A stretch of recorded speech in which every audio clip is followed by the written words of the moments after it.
પછી તો જાહેરાત થાય કે વિકલ્પ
नहीं पण अमुक जायने बंद नको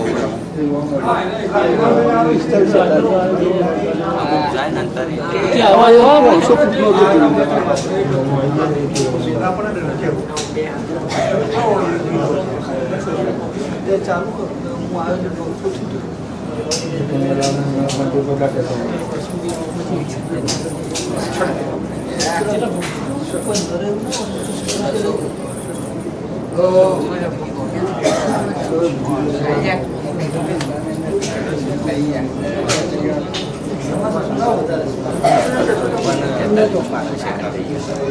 nanti mampai pulang.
अच्छा डोरेश्वर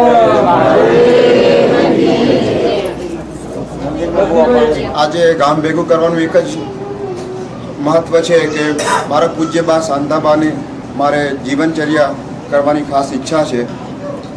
જે મારે ઈચ્છા છે કે તારીખ 12/2/2006ની સાલમાં જે રવિવારનો દિવસ છે એ દિવસે ગામ હૈણી તેમજ અમારો સમાજ દેવડા ખાતે જમે એ મારી ખાસ અંતરની ઈચ્છા છે. અને મારી ગામજનોને વિનંતી છે કે આ કાર્યમાં તમે મને સહકાર આપશો અને આ કાર્ય હું તમને સોંપું છું અને તમે મને નારાજ નહીં કરો એવી હું આશા રાખું છું.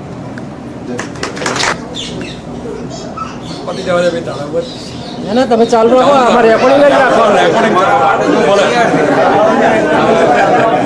હવે રજનીભાઈએ ગામ જમાડવા માટેની રજા માગી. સમય આપણી જોડે તારીખ એમની જે સજેશન કરી એ પ્રમાણે લગભગ ઓછામાં ઓછા 2.5 મહિના જેટલો થાય છે. 2,000-2,500ની આપણી ગામની વસ્તી છે. આવા શુભ પ્રસંગે ખૂબ ઓછા દારોની નોટિસથી આપણે આવી મંજૂરીઓ આપતા હોઈએ છીએ. એટલે જ્યારે રજનીભાઈએ મને આ અંગે વચ્ચે આ વખતે અડધો કલાક પૂરતી મુલાકાત થઈ હતી અને એ વખતે અમારે થોડી ચર્ચા થઈ હતી કે ભાઈ આના માટે થોડા ઓછા સમયની નોટિસ હોય તો ગામ છે નાનું મોટું બને તો થોડું દર ગુજર થાય, પણ એવું કંઈક મોટું આવી પડે તો પ્રશ્નો થાય. એટલે અમે બહુ ટૂંકી નોટિસથી 10 દારોની 15 દારોની નોટિસથી ગામ બધી રજા આપો છે. ત્યાં રજનીભાઈએ મને એક વાત કરી કે સોમભાઈ વાત તો તમારી સાચી છે. મને બી બધા એવું મારા સંબંધીઓ મારા શંકરભાઈને એવું બધું એવું કહેતા જ હતા, પણ તમે બધા કોઈ આવા બધા પ્રસંગો કરો એમાં લગભગ દેશમાં જ રહેતા હોવ છો. હું ઇંગ્લેન્ડમાં રહું છું. મારા નોકરી ધંધો પારકો છે. છોકરાના સંબંધ અંગેની એટલે છોકરી જોવાની, વિચારવાની, પછુવાળી નક્કી કરવાની, ફરી પાછા આવો ફરી જમણવાર રાખો એમ કરી અને એ નિમિત્તે વેવાઈએ મને 2-3 વખત 4 વખત બોલાયા. એટલે આ વર્ષમાં મારા 3-4 વખત આવવું પડ્યું છે. અને હજુ પણ પાછો સંબંધ એમને પાછી ભાઈ આપણે મૂળ આપણે બે વડોદરા એનું વતન છે એટલે એને ઇંગ્લેન્ડ જવા માટે પાસપોર્ટ વિઝા બધું જોઈએ અને એના ડોક્યુમેન્ટ પૂરા કરવા માટે એનું રજિસ્ટ્રેશન લગ્ન પણ કરવાનું છે. અને એ લગ્ન વડોદરા ખાતે 14/2ના દિવસે એમને શુભ તારીખ મુહૂર્ત જોઈને રાખેલું છે. એટલે એ વખતે મારે એમ કે 8-10 દિવસનો ટાઈમ કાઢી અને હું ગમે તે હિસાબે આવું અને થોડું ઘણું ક્ષમ્ય કરી અને આખા ગામને મારી વતીથી પણ તમે કહેજો, હું પણ કહીશ. પણ લાંબો સમય છે છતોય કંઈક આગું પાછું કશું થશે નહીં, ભગવાન કરશે તો. પણ કંઈક ના કંઈક થોડા ઘણા પ્રશ્નો હોય તો સોલ્વ કરીને પણ મને એ તારીખ ઉપર એડજસ્ટ થાય એવી વ્યવસ્થા કરવા તમે પ્રયત્ન કરજો એવું મને એમને કહ્યું. મેં એમને એક સવાલ કર્યો કે ભાઈ બીજું બધું તો સમજ્યા, પણ એ તારીખ ઉપર ગામમાંથી કોઈની જોવાના જ જતી હોય, 100, 200, 500 જતા હોય અને આપણે ગામ જમણ્યા તો થોડો વિવેક પણ ન થાય. અથવા તો કોઈની દીકરીનું લગ્ન હોય અને એના સગા સંબંધીઓ 200-300 આવ્યા હોય, 200-300 જોનનું માણસ આવ્યું હોય, એના કુટુંબના એના દિવસે જમવાનું હોય એટલે 1,000-500-1000 માણસનું રસોડુંના ઘેર હોય અને આપણે પ્રસંગ કરીએ તો એ પણ કોઈ પણ રીતે વ્યાજબી નથી અથવા તો આપણને બરાબર પણ ના લાગે. એટલે એવા બધા પ્રશ્નો આપણે વિચારવા પડે. એમને તારીખો એડજસ્ટ આવી આખી પાછી કરી જોઈ અને 4-5-6 વિકલ્પો એમને આપ્યા હતા મારા જોડે કાગળમાં છે, બરાબર છે.